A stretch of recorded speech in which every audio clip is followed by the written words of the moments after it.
back to Look at that, marketing on tap. You were going to say the wrong thing. No, it's don't know like, what you think why was. was I doing the air guns? Like, I don't know. Like, Yeah. For the podcast listeners, he's doing air guns. Good grief. Robert's killing himself laughing over there. Like, this is really... No beer for you today. There's something wrong. You know what? I started to exercise again, and the pain in my legs, I think, is so bad that it's affecting my brain. I'm starting to do air guns. Anyway, welcome back to Marketing on Tap. I am Sam Fiorello. This is my mate, Danny Brown. Today...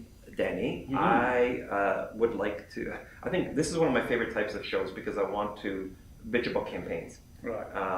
And I have a proclivity for bitching Sorry, about for your campaigns. I really can't get this can. Get out, seriously. Well, I have no nails. I'm like a really bad Scottish nail biter. Oh, we're spilling there. Thank you. Yeah, here's a low budget show. Anyway, so what we're doing today is I want to talk about campaigns, That's what she said. Seriously? No, it's okay, I've got it. Oh, God.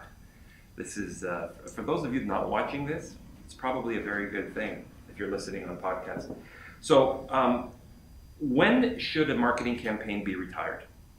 Think about it. Like, have you guys just seen campaigns on social media or on television or on billboards or in magazines that you're just completely and totally sick of? I know one of the ones that bothers me is this idea of Pepsi. Now, this is not one of the ones that I had to talk about today, but you know, Pepsi back in the day, like Michael Jackson heydays, they used to do the,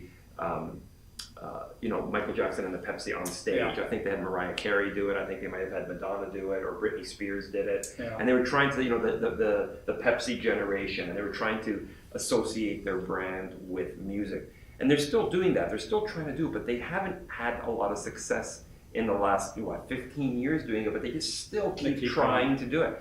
Enough already. So we're going to talk a little bit about that. But before we do that, before we talk about beer, which is probably the most important part of this entire thing, I want to talk about the influence marketing workshop. I want to do one last plug.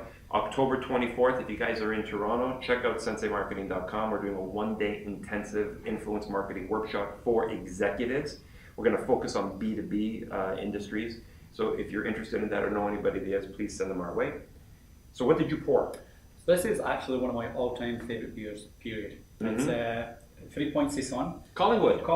Yeah, I like those guys. I love Collingwood Brewery. I think they make some really awesome beers. This one is, it's different. It's a Saison, so you normally think that's a little bit, not as heavy. Yeah. Right, but this is a 7%.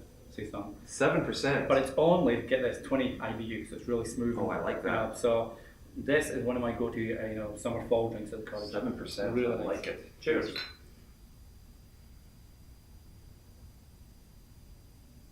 I like that. Yeah, it's got like a whole bunch of flavors coming through there. Really Rob, nice. you would hate this.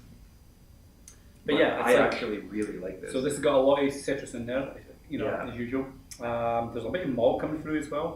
Lots of tropical fruit. Yeah. The malt kicks in, but like I say, 20 IBU, it keeps it really easy drinking, but the 7%, it's a kicker. I'm liking the 7% already. Collingwood Brewery in Ontario, really good. If you can get a chance to go up there or order online, well worth getting the 3 Point Saison. I like this one, thanks mate.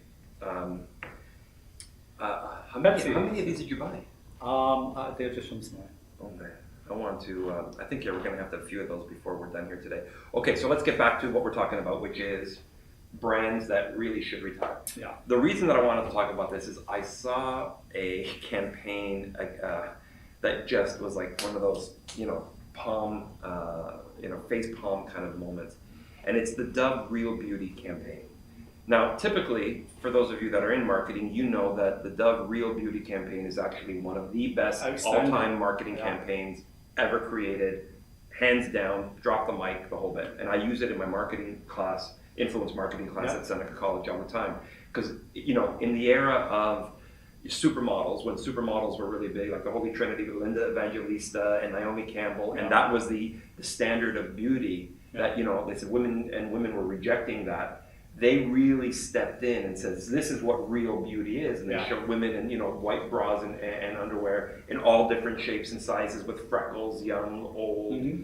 And it was great. And it really did well. And it made, I think it's Unilever that owns that company. Made them millions and millions of dollars on that product. Loved it. Great, great campaign. But then, we're now 15 years later, Pretty much, yeah. you know, and they're still running, they're still trying to find ways to milk life out of this. And the campaign that I saw was, there's actually two that really missed the mark. Both of them were done in the UK. We've had a couple of UK fails lately. One is new soap bottle shapes. They said women come in all shapes and sizes and we should celebrate that. And so we're going to create soap bottles in different shapes representing different shapes of women, and you can buy the one that you feel comfortable with, right? Rob's shaking his head. Yeah, right? Like already, I could say, like, who even thought this was a good enough idea to spit out of their mouth, let alone actually approve and get into production? Well, of course, they came up with only a handful. I think there was like 5 or 7 different shapes. Yeah. So what ended up happening? Women goes to the store, they don't see their shape. They don't see their shape there, or their color. Mm-hmm. Yeah, exactly. You know what I mean? It's like, so instead of celebrating the diversity, you're highlighting it. You're highlighting what's wrong with me. Why don't I fit into one of these standard shapes? So they're basically making women feel more anxious and more self-conscious about their body. And it had exactly the opposite effect and goodwill that this campaign has been driving for so long. So for me, this campaign is a great example of one that should have been retired. When is too much? When should they have stopped this thing? Or is there a different way that they could have done that? Yeah, I think there's a different way. I mean, if a campaign works, you do want to milk it because it's successful for your client and for you as an agency. So you do want to keep it going. Maybe milk is not the right word, but you want to keep it going in some form. But at some stage, you do start to lose audience, because if you're not getting a new audience, your older one's just going to stick with you, but you're not actually expanding to a new audience, right? So I can see them trying to take different approaches to get, say, a younger, newer generation from the one that they had 15 years ago. But at some stage, the message does have to change, and the actual the medium that they're using has to change. And if you're sort of stuck with shapes of a shampoo bottle or a bath bottle, whatever it was, that's kind of saying we're running out of ideas here. And especially if you've got so many different shapes and races and cultures of the audience you're going after, to limit it to 5 or 6. Was kind of thinking you've run out of ideas and maybe it's time to move on to a different. I don't understand how Unilever let the agency get away with that. I know with our clients, if we don't come up, we have status meetings every week. If we don't come up with a new idea every week, they're already looking for another agency. Oh yeah. So I just don't know how. Maybe because it was so successful, they just bought them a lot of years of goodwill. Yeah. But that wasn't it. I mean, if that was it, that'd have been one thing. Then they came up with another brilliant idea, which was a Facebook ad. And it was a Facebook ad, and it had 4 panels, and the first 3 panels of this 4-panel picture was a black woman slowly taking off her shirt, right? So it was like 1, 2, 3, various stages of undress. But then the 4th picture was a topless white woman. So it was like, here's our soap. Mm-hmm. Here's 3 pictures of a black woman taking off her shirt, but when she takes off her shirt, she's white. And I really didn't get that message at all. It's like, what are you trying to say here? Well, but it's soap. So whether they intended this or not, and I doubt that. I can almost guarantee they didn't intend it. Were they cleaning? But what they're saying is that if you're while you're dirty, you're black, and when you're clean, you're white. Right. So black people are dirty, white people are clean. Like that's how people interpret it, and rightly so. There was an incredible amount of backlash on that in social media. Another example of tone-deaf, probably marketing, which we talked about last week, but I think it goes well beyond that. Yeah. I think this is just pure stupidity. It is. Yeah. You know what I mean? Another example of this whole idea of real beauty. That's fine. If you want this real beauty campaign to keep going, if that's basically the ethos of your brand, great. But you have to start being innovative. You can't keep up with the same themes of showing that, right? Or maybe it was good enough. We need to move on. We need to retire that idea, have it always be fond in our memories, and then just move on to something different. Well, I mean, one of the things that could have taken the one to keep going with the real beauty is just to show pictures of X-rays, like women's X-rays, like skeletons. We're all the same inside, and that's we're all your the campaign, same inside. Yeah. Right? Then there's no color, size, getting it wrong, getting the message. Again, it goes back to that. This understand what's happening in the world right now, and race relations has become a really big thing. Why even venture? Why even take a risk with something like that? Yeah, exactly. You know what I mean? It just makes no sense to me. Another really good example of this is Gap. Oh, yeah. Right, so there's I don't know if anybody understands it. If they're old like I am, you remember definitely in the 90s when Gap was in their heyday, Yeah. right? And one of the ways that they grew their business was through some very iconic photography of celebrities, black and white, sepia photos of celebrities wearing their favorite piece of Gap clothing, right? Basically, they're saying, look, it's something so basic like a pair of khakis or just a tank top, but if this celebrity looks as hot wearing it, it's clearly good enough for you. And they did well because their stock price went up. They opened up Baby Gap, and then they opened Kids up Gap. there was all kinds. I think there's a couple of other spin-off stores that they did. I don't remember the names of them now. So basically, they did quite well with that. But then they kept going, and I actually did some research on this one. As opposed to the other one? Well, typically this is really unscripted, and we kind of go off the cuff. But this time, this one was really fascinating for me. So I did a little bit of research, and one of the things that I looked at is like the history of their advertising, and I found it fascinating. Because way back in the day, again, if you go to the 90s, they had all these famous celebrities. And they did that for a while, but then it started to get boring and they started having less effect. So what they did is they said, let's go to doing some cause marketing. But to do cause marketing, again, photography, what they did is they got Christy Turlington, Penelope Cruz, John Legend, and a bunch of other celebrities to support their Red campaign, right? Which was, again, pictures of the various, I think they were promoting, safe water in Africa. And so they had all these pictures of celebrities with these African children. Didn't work, right? People just weren't responding to it. That was in 2006, and their stock price was continuing to go down. So then they went back to what they call redefining classics, right? And again, they start in 2007, and they got some of the who were the Charlie's Angels, the reboot of Charlie's Angels, Lucy Liu, which is just a stunningly beautiful woman. Yeah. So they got her, and they in black and white pictures with basics, like a basic black dress, simple shorts and a t-shirt, trying to get back to that, and again failed. It was a huge campaign. It was in every magazine, everywhere you turn across 2007, 2008, but it didn't resonate. People still weren't going into the stores. So what I thought was really interesting, and then after that in 2008, 2009, they went back to their original ads. They did this whole retro thing, and they pulled back, Brooke Shields and her Gap and stuff like that, and they brought that back, and that didn't resonate, and their stock price still kept going down. What I found interesting is they just would not shake this idea that we have to use celebrities wearing simple clothing as our way to get to today's marketplace. They just don't understand how the audience has shifted and how celebrity influence isn't what it once used to be. Yeah. Right? So, I mean, obviously we understand what was wrong with that. They didn't shake it. They didn't let a good campaign go and come up with something new. What could they have done differently? What should they have done differently to appeal to today's audience? Well, if you look, and I think it was about the same time as this actually, maybe a couple of years after it, there was a huge sneakers brand, and I can't remember who was, Nike, someone like that, that used celebrity influencers to sell their shoes, and their basketball shoes. And that made sense, but they were starting to plateau. So they thought, what can we do now? So they got a bunch of kids, street kids, that played street basketball to actually help with the design of new shoes and got the kids to play it. Oh, I see. Keep going.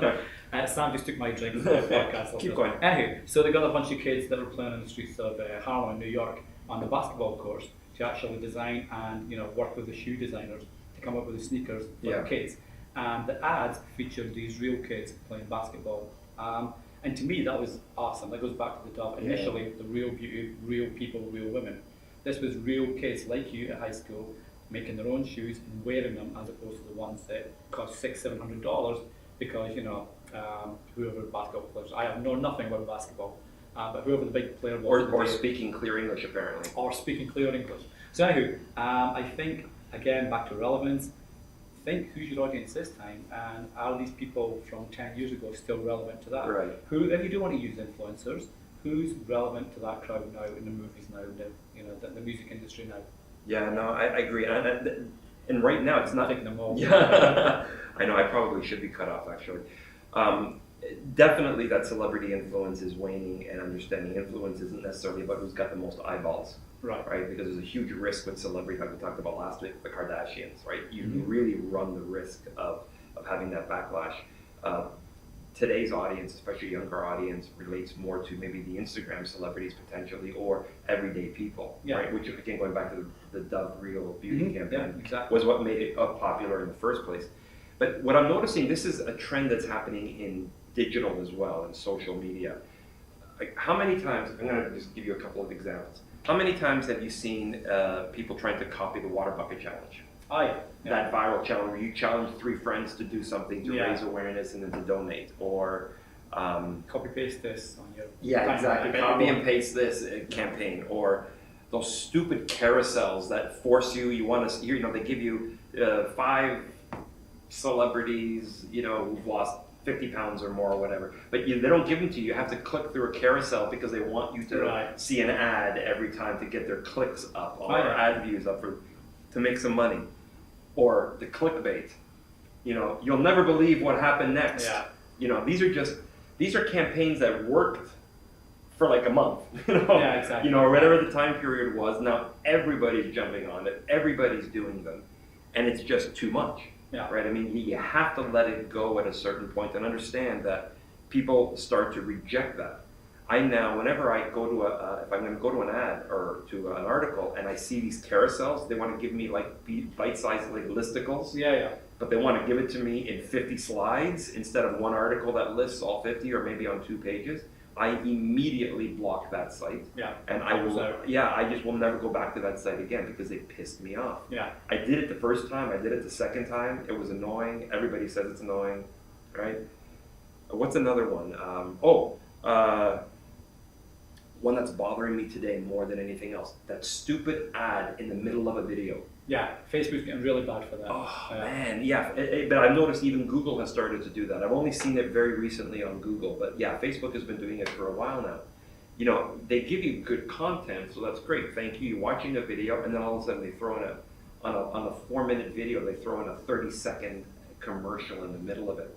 First thing I do, off. I don't even if I'm interested in that content, I refuse to watch the rest of it, just because it pisses me off. So again, one of these ideas, marketers out there, brands out there, if you're hiring marketers, understand that what was once great, whether it may have been a gimmick, so please stop it.